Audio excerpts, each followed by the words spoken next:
ವೈಕುಂಠಪತಿ ತಾನು ವೈಕುಂಠವನೆ ಬಿಟ್ಟು ವೆಂಕಟಾದ್ರಿಗೆ ಪೋಗಿ ಶ್ರೀಕಾಂತ ನಿಂತ. ನಾಲ್ಕು ಕಡೆಯೂ ನೋಡಿ ವಲ್ಮೀಕವನೆ ಕಂಡು ಏಕಾಂತ ಸ್ಥಳವೆಂದು ಬಹುಕಾಲವಲ್ಲಿದ್ದ. ಚೋಳಭೃತ್ಯನು ಶಿರವನೊಡೆದ ಗಾಯವ ನೋಡಿ ತಾಳಲಾರದೆ ಸ್ವಾಮಿ ಗುರುಗಳನ್ನೇ ಕರೆಸಿ ಹೇಳಿದೌಷಧ ಮಾಡಿ ಕ್ರೋಢ ರೂಪಿಯ ಕಂಡು ಕೇಳಿ ಸ್ಥಳವನೆ ಕೊಂಡು ಲೀಲೆ ತೋರುತ್ತಲಿ. ಇರುತ್ತಿರಲು ಒಂದಿನ ತುರಗವನೆ ಸ್ಮರಿಸುತ್ತಲಿ ತುರಗ ಬರಲು ಕಂಡು ಮುದದಿ ತಾನೇರಿ ಪರಿಪರಿ ಮೃಗಗಳ ಅಡವಿಯಲಿ ಕೊಂದು ಕರುಣ ಸಾಗರ ಒಂದು ವನವ ಕಂಡನು. ಮನದಲ್ಲಿ ವನಜಾಕ್ಷಿ ರಾಜಪುತ್ರಿಯ ಕಂಡು ಮನಕ್ಕೆ ಬಂದಂತಾಡಿ ಕಲಹ ಮಾಡಿದರು.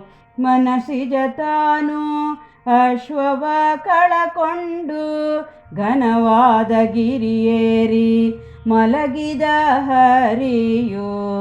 ನಗದರ ಮಲಗಲು ಬಕುಳಾವತಿಯುವಾಗ ಬಗೆ ಬಗೆ ಕೇಳಲು ಶೋಕದಿಂ ನುಡಿದ. ಗಗನರಾಜನ ಪುತ್ರಿ ಪದ್ಮಾವತಿಯ ಕಂಡು ಹಗಲು ಇರುಳು ಆಕೆ ಮುಖವ ಸ್ಮರಿಸುವನು. ಅವಳಿಗೋ ಸುಖವಾಗಿ ಇದ್ದಲ್ಲಿಗೆ ಹೋದೆ ಅವಳಿಂದ ಎನ್ನಶ್ವ ಹತವಾಯಿತಮ್ಮ. ಅವಳ ಹೊರತು ಎನ್ನ ಪ್ರಾಣವೇ ನಿಲ್ಲದು. ಅವಳ ಘಟನೆಯ ನೀನು ಮಾಡಬೇಕಮ್ಮ. ಅಂದ ಮಾತನು ಕೇಳಿ ಬಕುಳಾವತಿಯೂ ಆಗ ಆನಂದದಿಂ ರಾಜನ ಪುರಕ್ಕೆ ತೆರಳಿದಳು. ಸುಂದರಿಯರ ಕಾರ್ಯ ಸ್ಥಿರವಾಗದೆಂದು ಚಂದುಳ್ಳ ಸ್ತ್ರೀರೂಪ ಧರಿಸಿದನು ಹರಿಯು. ಕೊರವಂಜಿತಾನಾಗಿ ನೃಪನ ಪುರಕ್ಕೆ ಹೋಗಿ ಧರಣಿ ದೇವಿಯ ಮುಂದೆ ಶಕುನ ಹೇಳಿದನು. ತಿರುಗಿ ಬರಲಾತಗೆ ಮಗಳ ಕೊಡುವೆನೆಂದು ಹರಿಗೆ ನಿಶ್ಚಯ ಮಾಡಿ ಶುಕರ ಕಳುಹಿಸಿದನು. ತಾಪಸೋತ್ತಮ ಬಂದು ಪತ್ರವನೆ ಕೊಡಲು ಶ್ರೀಪತಿಯು ತಾನೋದಿ ಬೆನ್ಹಿಂದೆ ಬರೆದ. ಆ ಪರಮ ವಂದ್ಯತ ಸುರಸ್ತೋಮವನೇ ಕರೆಸಿ ಈ ಪರಿವೈಭೋಗ ಮಾಡಿದ ಹರಿಯು. ಆ ಕ್ಷಣದಲ್ಲಿ ತಾನು ತರಣಿಯನೇ ಕರೆಸಿ ಇಕ್ಷುಚಾಪನ ಮಾತೆ ಬಳಿಗೆ ಪೋಗೆಂದ.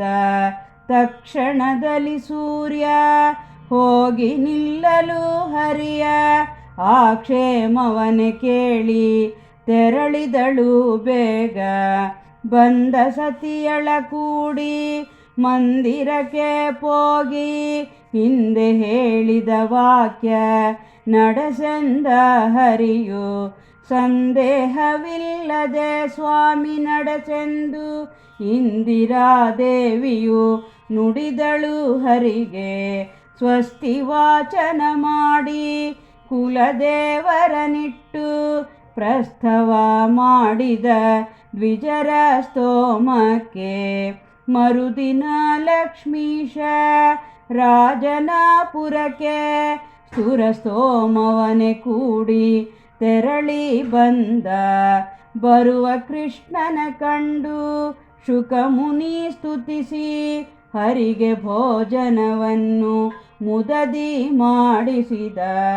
ಅಕಳಂಕ ಮಹಿಮನು ಬಂದ ವಾರ್ತೆಯ ಕೇಳಿ ಸಕಲ ಜನರು ಕೂಡಿ ಕರೆಯ ರಾಜ. ಮುದದಿಂದ ಎದುರುಗೊಂಡು ಪರಿಮಳ ಪೂಸಿ ಸದಮಲ ಹೃದಯನ್ನ ಕರೆತಂದರು ಮನೆಗೆ. ಪದ್ಮನಾಭನ ಪೀಠದಲ್ಲಿ ಕುಳ್ಳಿರಿಸಿ ಮಧುರ ಮಾತಿಲಿ ತನ್ನ ತರುಣಿ ಒಡಗೂಡಿ ಹೇಮಕುಂಭಗಳಿಂದ ದ್ವಿಜರ ಕೈಗಳು ಸ್ವಾಮಿ ಪುಷ್ಕರಣಿ ತೋಯವನ್ನೇ ತರಿಸಿ ಹೇಮತಟ್ಟೆಯಲ್ಲಿ ಸ್ವಾಮಿ ಪಾದವನಿಟ್ಟು ಪ್ರೇಮದಿಂದ ಅಭಿಷೇಕ ಮಾಡಿದನು ರಾಜ. ಚಿನ್ನದ ಕಿರೀಟ ಆಭರಣವನ್ನಿಟ್ಟು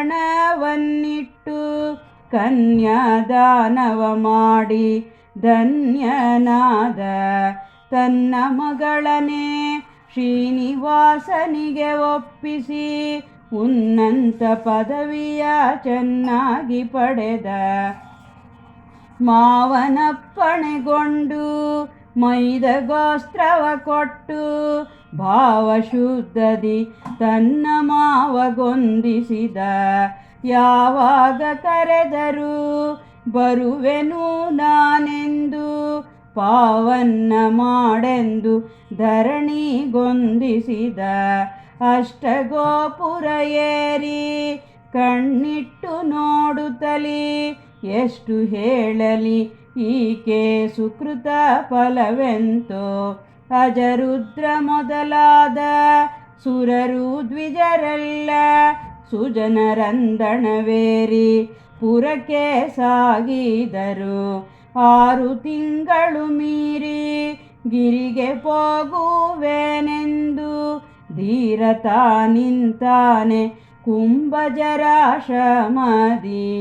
ಧರೆಯೊಳು ಅಣಕೇರಿ ಸುರಪತಿ ಪ್ರಿಯನಾದ ಸುಗುಣ ವೆಂಕಟರನ್ನ ಪುರಂದರ ವಿಠಲ.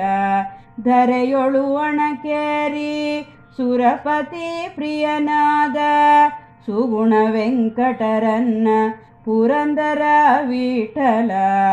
ವೈಕುಂಠಪತಿ ತಾನು ವೈಕುಂಠವನೆ ಬಿಟ್ಟು ವೆಂಕಟಾದ್ರಿಗೆ ಹೋಗಿ ಶ್ರೀಕಾಂತ ನಿಂತ. 4 ಕಡೆಯೂ ನೋಡಿ ವಲ್ಮೀಕವನೆ ಕಂಡು ಏಕಾಂತ ಸ್ಥಳವೆಂದು ಬಹುಕಾಲವಲ್ಲಿದ್ದ.